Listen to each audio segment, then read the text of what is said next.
আমার খুব শখ বাবাকে নিয়ে একদিন পাহাড় দেখতে যাব, পাহাড়ের চূড়ায় উঠে দাঁড়াবো, আর না হলে পাহাড়ের পাদদেশে দাঁড়িয়ে আমি আমার বাবাকে নিয়ে অহংকার করব।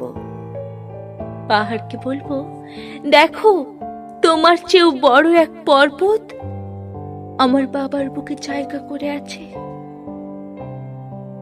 নিজের সমস্ত শক্তি নিয়ে সেদিন চিৎকার করে বলবো, দেখো কিভাবে একটা মানুষ পৃথিবী সময় ভার নিয়ে ক্লান্তহীন হেঁটে চলেছে জীবনের ওপর দিয়ে। তুমি এত ছোট যে এই পথে হাঁটার যোগ্যতাই স্রষ্টা তোমাকে দেয়নি। মাকে নিয়ে একদিন সমুদ্র ঘুরতে যাব, সমুদ্রের পা ঘেঁষে মাকে নিয়ে হাঁটবো। আমার মাকে দেখে সমুদ্র ঈর্ষান্বিত হবে, আমার মায়ের চোখে দেখে সমুদ্র কাঁদবে, যে কান্নায় আমার মায়ের পা ভিজে যাবে।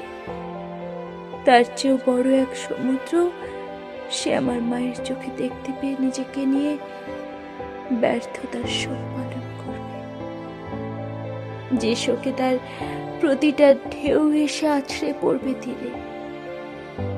আমি তখন অহংকার নিয়ে মায়ের হাত ধরে সমুদ্রের তীর ঘেঁষে হেঁটে যাব।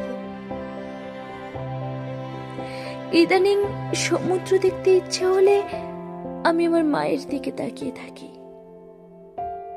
পাহাড় দেখতে ইচ্ছে করলে বাবার কাছে বসে থাকি।